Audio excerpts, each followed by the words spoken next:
새벽 공기가 아직 차가운 시간입니다. 박진석은 침대에 누워도 잠이 오지 않아 창가에 서 있습니다. 손에 쥔 휴대전화 화면을 박진석은 한참을 바라보다가 짧게 입력합니다. 지은호 건드리면 죽는다. 보내기 버튼을 누르는 손끝이 흔들리지 않습니다. 흔들리면 안 되기 때문입니다. 지금 박진석은 이미 다 알고 있습니다. 고성이가 어디로 튈지, 누구에게 손을 뻗을지 그 다음 수까지도. 비서의 메시지가 연달아 들어옵니다. 포기한 변호사가 고성이에게 협박을 받았다는 이야기, 출입기자가 먼저 박진석에게 연락해왔다는 이야기, 지은호 회사로 고성이가 난입했다는 이야기까지. 박진석은 답장을 길게 하지 않습니다. 다 보고 있어요. 그대로 두세요. 박진석은 서랍에서 얇은 파일을 꺼냅니다. 고성이가 연락하던 번호들, 통화 패턴, 돈이 움직인 날, 그리고 한 줄로 정리된 문장. 급할수록 사람은 원래 하던 짓을 반복한다. 그 시각 모텔. 고성이는 이불도 젖히지 않은 채 바닥에 앉아 있습니다. 몸은 멀쩡한데 눈동자만 뜨겁습니다. 벽지에 비친 자신의 그림자가 너무 초라해 보여 고성이는 이를 악물고 웃습니다. 웃고 싶어서가 아니라 울면 끝이라서. 그때 휴대전화가 울립니다. 고성이가 몇 번이나 전화를 걸었던 공모자 중 하나입니다. 고성이의 얼굴이 번쩍 밝아집니다. 그래, 드디어 연락했네. 그러나 상대는 말을 돌립니다. 오늘은 곤란하다는 말, 더 이상 엮이면 위험하다는 말, 회장님이 다 알고 있다는 말. 고성이의 표정이 굳습니다. 너도 나 버리겠다는 거야? 뚝. 전화가 끊깁니다. 고성이는 그대로 휴대전화를 바닥에 내팽개치지 않습니다. 내팽개치면 패배처럼 느껴지기 때문입니다. 대신 아주 천천히 일어나 거울 앞에 섭니다. 얼굴을 고쳐봅니다. 머리를 묶어봅니다. 고성이는 자신을 사람들이 보는 자리에 다시 올려놓을 방법을 생각합니다. 그리고 시선이 천장 구석의 작은 렌즈에 걸립니다. 감시 카메라입니다. 고성이는 렌즈를 향해 아주 짧게 미소 짓습니다. 마치 날 감시해? 그럼 봐. 제대로 봐. 라고 말하듯이요. 고성이는 휴대전화를 듭니다. 화면을 켜고 손가락을 움직입니다. 실시간 방송을 켭니다. 안녕하세요. 그 목소리는 울먹이지도 떨리지도 않습니다. 오히려 정돈되어 있습니다. 저는 슈조이 그룹 박진석의 아내 고성이입니다. 그 한마디가 세상에 튀어나가는 순간 고성이는 다시 숨을 쉬는 사람이 됩니다. 적어도 지금 이 순간만큼은. 같은 시각 회사 회의실. 지은호는 자료를 한 장씩 넘기며 설명합니다. 말투는 또렷하고 속도는 빠르지 않습니다. 듣는 사람들이 모두 이해해야 하기 때문입니다. 박진석 회사의 새 사옥 신축 협업, 외부 협력사와의 계약 구조, 위험 요소, 일정표, 비용. 지은호는 원래 이 지역 회사 팀장입니다. 그런데 지금은 협업 파견 형태로 박진석 쪽 프로젝트 책임자로 와 있습니다. 박진석 회사는 새 사옥을 짓고 이 지역 회사는 설계자재 특수 고객 관리까지 맡게 되어 있습니다. 지은호는 그 가운데서 양쪽 실무를 잇는 사람입니다. 회의실 문이 열리고 이 지역이 들어옵니다.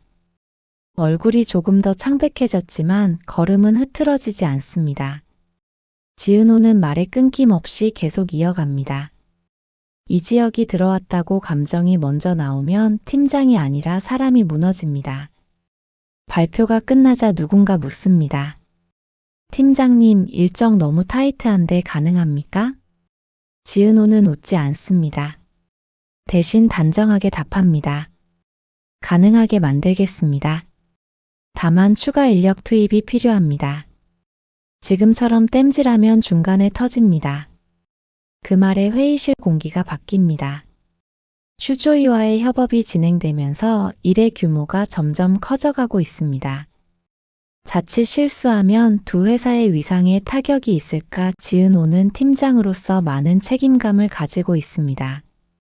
그래서 일에 관한 한 냉정하고 차분하게 지시하고 진행합니다. 이지혁이 지은호를 잠깐 바라봅니다. 그 눈빛에는 고마움이 섞여 있습니다. 그런데 지은호는 그 눈빛을 감지하지만 아는 척하지 않습니다. 이지혁이 어떻게 여기까지 회사를 성장시켜 왔는지, 지금이 얼마나 중요한 때인지 아는 지은호는 자신의 역할에 충실하고 있습니다. 회의가 끝나고 복도에서 둘만 남습니다. 지은호가 먼저 말합니다. 선배, 오늘도 병원 갔다 와요. 약은 꼭 챙기고요. 이지혁이 고개를 돌립니다. 지금은 회사가 먼저야. 지은호가 숨을 고릅니다. 그리고 더는 돌려 말하지 않습니다. 그럼 저도 회사가 먼저예요. 그래서 더더욱 선배가 쓰러지면 안 돼요. 선배가 빠지면 프로젝트가 무너지고 그러면 사람들이 다 다쳐요. 이지혁의 눈이 흔들립니다. 지은호가 지금 하는 말은 사랑 고백이 아니라 책임의 말입니다. 더 무겁고 더 정확합니다. 이지혁이 낮게 말합니다. 너 무섭다. 지은호가 답합니다.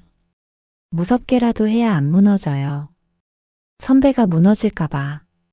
그 순간 지은호의 휴대전화가 울립니다. 박진석 쪽 비서입니다. 짧은 메시지 하나. 고성이 실시간 방송 시작했습니다. 지은호가 화면을 보고 바로 이지혁에게 말합니다. 선배, 오늘은 더 조심해야 해요. 저 사람 그냥 굴러다니는 폭탄이에요.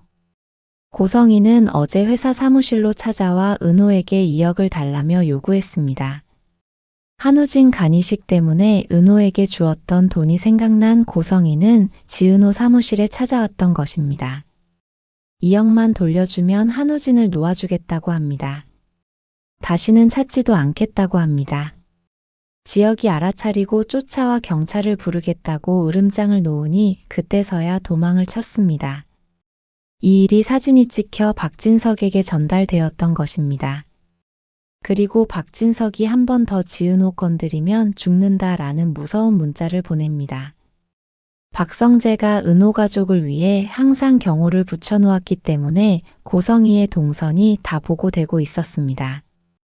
박진석도 흥분해서 날뛰는 고성이가 어디로 튈지 모르기 때문에 항상 사람을 붙여놓고 모든 것을 포착하고 있었습니다. 박진석은 생각할수록 분해서 고성이를 용서할 수가 없었습니다. 26년간 자신을 얕잡아 보고 재단과 회사에 대한 횡령도 모자라 내부자까지 두고 뒤에서 박진석의 목을 칠 기회만 노린 고성이는 이미 아내가 아니었습니다. 오직 자기 피부치 한우진을 성재 대신 승계를 받게 하기 위한 한낱 도구로 밖에 자신을 생각하지 않았던 것을 생각하면 피가 거꾸로 치솟는 것 같았습니다. 성재를 그렇게 차별을 하고 우진에 대한 모든 것을 비밀히 하고 영라에 대해서도 사랑보다는 관리하는 엄마였을 뿐이었습니다.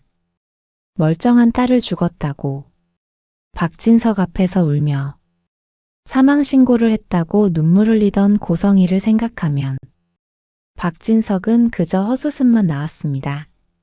그러다 분노가 끓어올랐습니다. 뒤통수는 한 대 맞으면 넘어졌다. 일어서면 됩니다. 이런 경우는 가정도 회사도 재단도 다 흐트러 놓은 것을 이제서 알게 된 박진석은 냉혹한 세상에서 살아남아 기업을 이룬 기업가의 수완으로 이제 고성이의 피를 말리는 데 쓰고 있습니다. 고성이가 박진석을 만나기 전 하루하루 벌어먹고 살던 시절로 보내기로 작정했습니다. 결국 모텔에서 국립 끝에 고성이 라이브 실시간 방송을 하게 되었습니다. 점점 고성이는 빠져나올 수 없는 덫을 스스로 파고 있는 줄 깨닫지 못하고 있었습니다. 이지혁은 대답 대신 숨을 고릅니다. 가슴이 답답해지는 게 병 때문인지 예감 때문인지 구분이 어렵습니다. 담가화로구이 개업, 그리고 세 사람이 다시 마주합니다. 저녁이 됩니다. 지강호가 연 담가화로구이 체인점 개업 날입니다. 간판은 번쩍이고 숯불 냄새가 골목을 가득 채웁니다. 지강호는 어깨를 쫙 펴고 서 있습니다. 오늘만큼은 누나 뒤에 있는 동생이 아니라 자기 가게의 사장입니다. 지강호는 초대장을 보냈습니다. 지역, 성재, 수빈. 지은호는 동생 지강호의 가게 오픈으로 세 사람을 초대했습니다. 제법 큰 식당입니다. 오픈으로 인해 많은 손님들이 고기를 구워 먹고 있습니다. 먼저 들어오는 건 이수빈입니다. 밝은 척하지만 눈이 먼저 흔들립니다. 뒤이어 박성재가 들어옵니다. 수빈을 보는 순간 성재의 발이 멈춥니다. 수빈은 성재를 오빠라고 불렀던 사람입니다. 그리고 두 사람은 양가 부모의 반대로 헤어졌습니다. 눈물로 만남을 끝낸 그 밤의 차가운 공기가 아직도 두 사람 어깨에 얹혀 있습니다. 지강호가 일부러 크게 웃습니다. 형, 누나, 여기요, 여기. 수빈이 억지로 웃습니다. 너 진짜 많이 컸다. 성재는 말이 잘 나오지 않습니다. 그러다 겨우 한마디. 축하한다. 잠시 뒤 이지혁이 들어옵니다. 평소보다 조금 느린 걸음입니다. 하지만 눈빛은 맑습니다. 아픈 사람 특유의 맑음. 오늘은 괜히 멋을 부리지도 않습니다. 축하만 하지 말고 자주 이용해 주세요. 하하. 유쾌한 지강호의 말에 성재도 지혁도 수빈도 웃으면 맛있게 고기를 구워 먹습니다. 지은호는 동생 강호의 일을 도와주고 있습니다. 지강호가 지혁에게 먼저 인사합니다. 형들 누나 오늘 와줘서 감사합니다. 강호야, 너 오늘 진짜 어른이다. 지강호가 멋쩍게 웃습니다. 어른은요? 저는 그냥 이번에는 정말 잘하고 싶어요. 그래 초심 잃지 말고 잘해 성재가 격려합니다.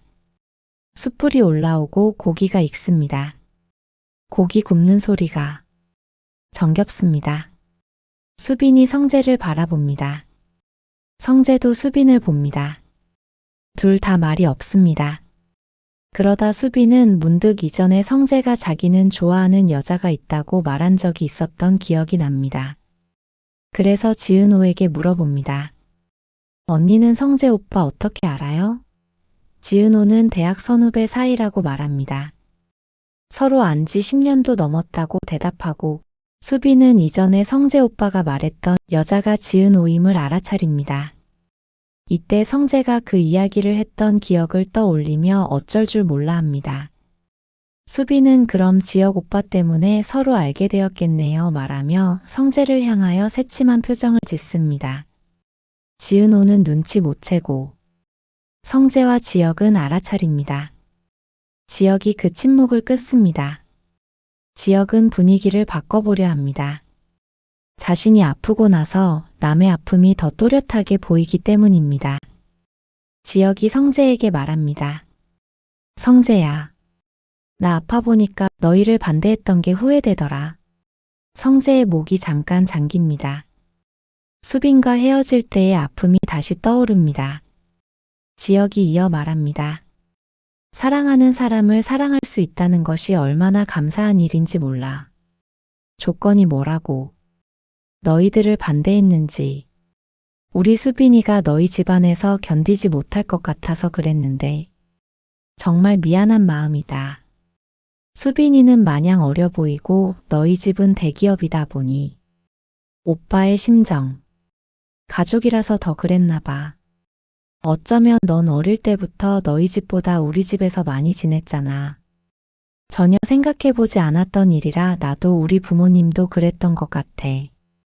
물론 부모님 입장에서는 수빈과 성재의 나이 차이도 있고 또 고성이는 미리 방해를 했고 박진석에게 이간질을 해서 박진석이 수빈을 불러다가 마음 아픈 소리를 듣게 했는지 이 일로 이상철이 분해서 회장실로 찾아가 우리 딸 절대 못 준다고 소리치며 왜 우리 딸 불러다가 가슴 아픈 말 했냐고 소리쳤던 적도 있었습니다. 박진석도 이상철도 자식 가진 부모들의 입장 차이는 다 있는가 봅니다. 그러나 성재는 지혁이네. 집에서는 거의 자식과 다름없는 사랑을 받고 따뜻한 밥을 얻어먹었습니다. 새엄마 고성이의 찬물 같은 미소 속에 숨어있는 차별을 아버지 박진석에게도 말 못하고 혼자 사귀고 지내며 친구 지혁이네 집에 자주 드나들며 가족의 사랑을 많이 느꼈습니다. 이 부분은 박진석은 까맣게 모르고 고성이가 성재를 우진과 영라와 같이 차별 없이 잘 키워주는 줄만 알고 바깥일에만 바빴습니다. 수빈이 고개를 숙입니다. 성재가 조용히 말합니다. 그래도 내가 더 버텼어야 했다. 수빈이 작은 목소리로 답합니다. 오빠가 버티면 오빠가 망가졌을 거예요. 그 말이 너무 진심이라 지강호가 괜히 물컵을 들고 말을 더 크게 합니다. 아, 오늘은 이런 분위기 금지. 제가 가게 열었잖아요. 축하해주세요. 모두가 잠깐 웃습니다.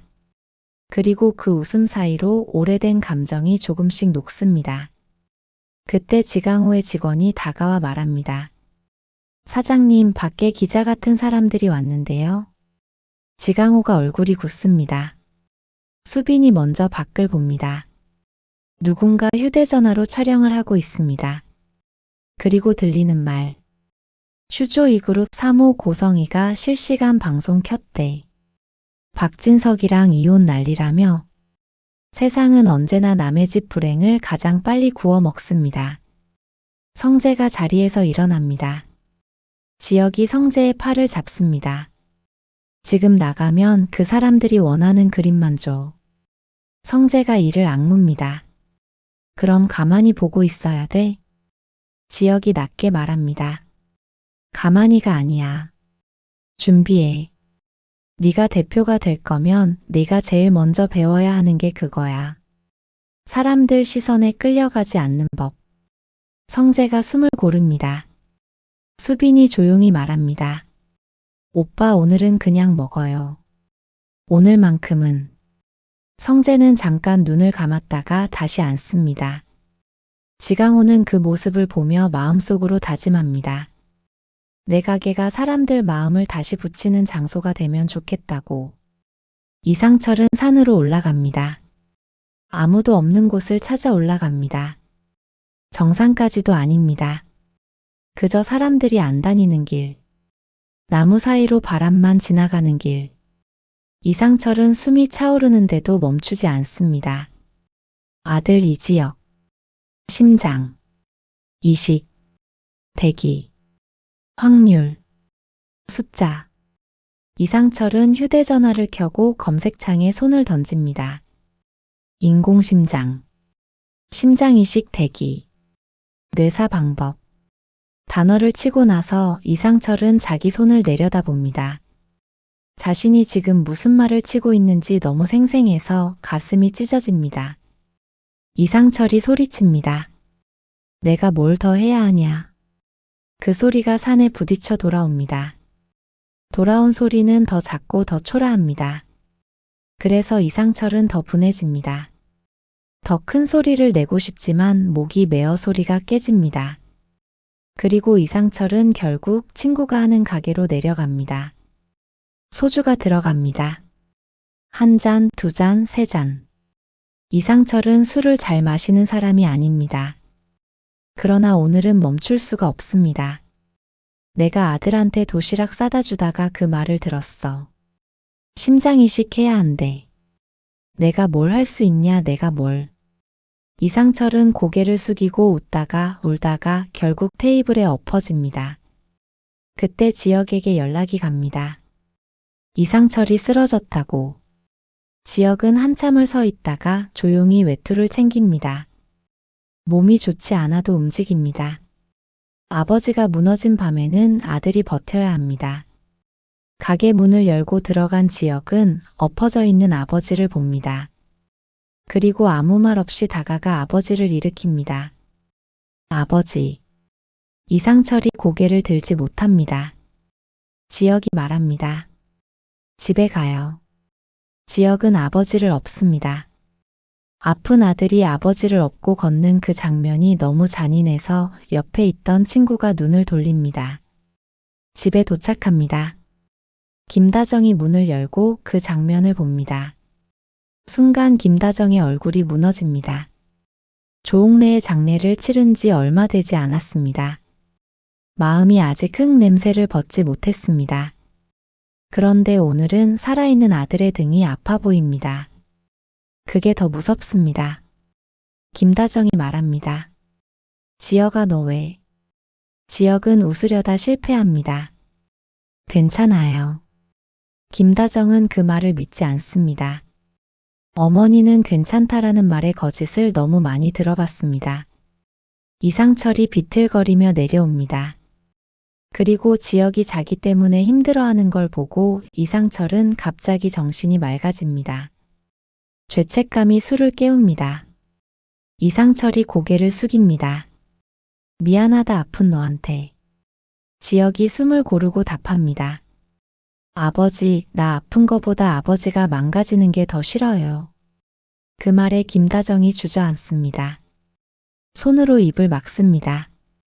울음이 새어나오면 집이 무너질 것 같아서. 그때 지은호에게서 메시지가 들어옵니다. 지은호는 지역의 약 사진을 찍어 약사 친구에게 보냈습니다. 약사 친구가 조심스럽게 답을 보냈다는 내용입니다. 지은호가 지역에게 묻습니다.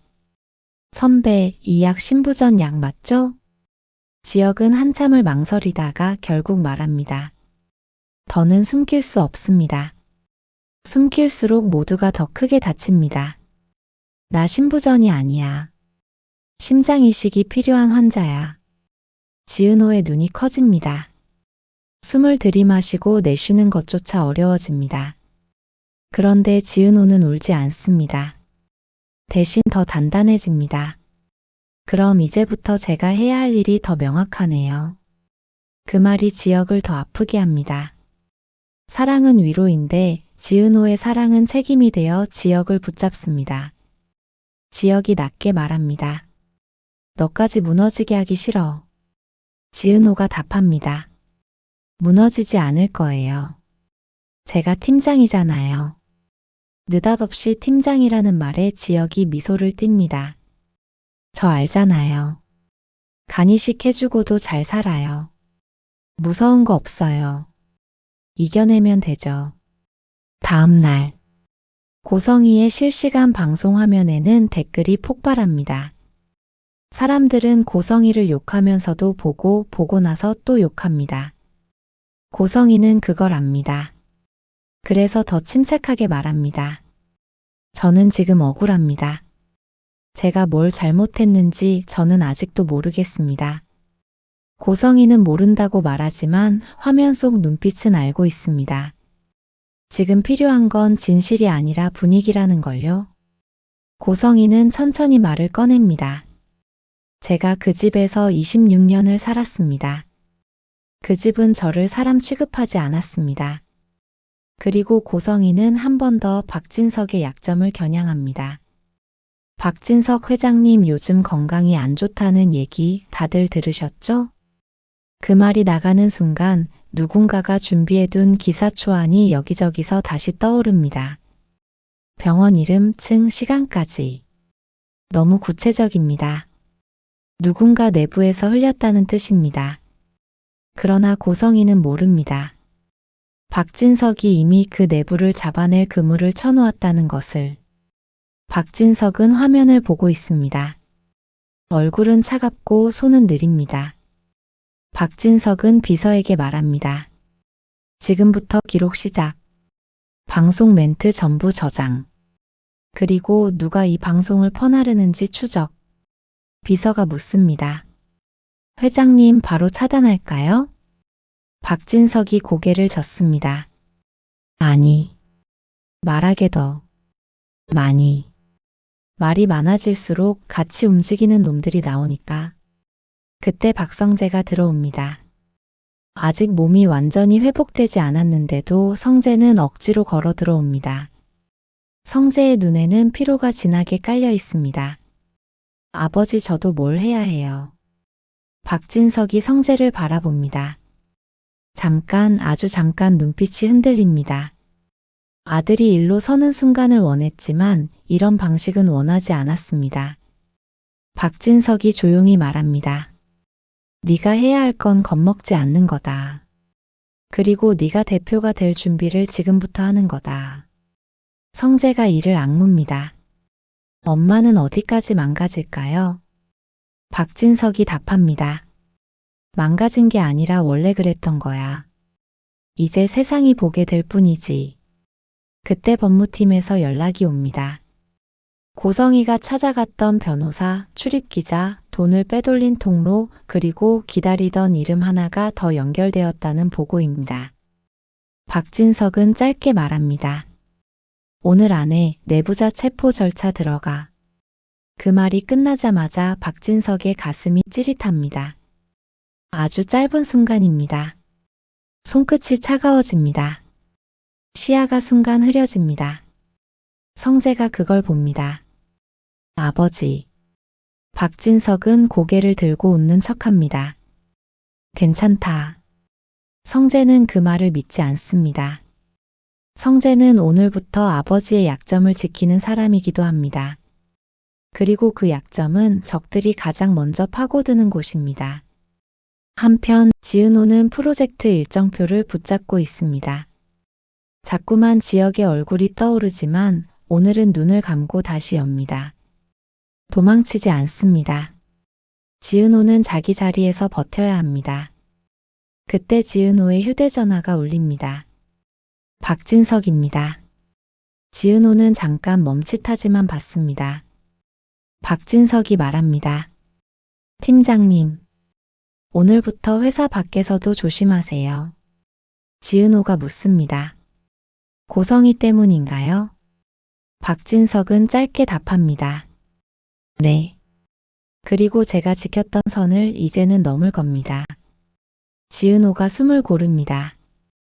회장님, 저는 겁먹지 않습니다. 제가 맡은 일은 끝까지 합니다. 박진석이 아주 짧게 웃습니다. 좋네요. 그 말 지금 제일 필요했습니다. 전화를 끊자마자 지은호는 이 지역에게 갑니다. 지역은 창가에 서 있습니다. 오늘은 숨이 더 가쁩니다. 지은호가 말합니다. 선배, 오늘부터는 숨기지 말아요. 필요한 건 제가 다 준비할게요. 지역이 고개를 돌립니다. 뭘 준비해? 지은호가 또렷하게 답합니다. 이식 대기 절차, 회사 인수인계, 그리고 선배가 쓰러져도 우리가 흔들리지 않게 하는 모든 것. 지역이 입술을 깨뭅니다. 고맙다는 말을 하면 지은호가 더 무거워질까봐 지역은 다른 말을 꺼냅니다. 너 나 때문에 회사까지 흔들리게 하지 마. 지은호가 고개를 젓습니다. 회사 흔들리는 건 선배 때문이 아니에요. 밖에서 흔들려는 사람들이 있기 때문이에요. 그럼 더더욱 선배가 살아야죠. 그 말이 지역을 살립니다. 동시에 더 아프게도 합니다. 그날 밤, 고성이의 실시간 방송이 절정으로 올라가려는 순간 화면이 잠깐 끊깁니다. 고성이는 당황하지 않고 다시 웃습니다. 카메라를 향해 말합니다. 보세요. 이렇게까지 하잖아요. 그때 모텔 복도에서 발소리가 들립니다. 규칙적인 발소리입니다. 사람 한두 명이 아닙니다. 문이 열립니다. 수사관들이 들어옵니다. 고성이는 순간 얼굴이 굳지만 바로 웃습니다. 마지막까지 그림을 만들려 합니다.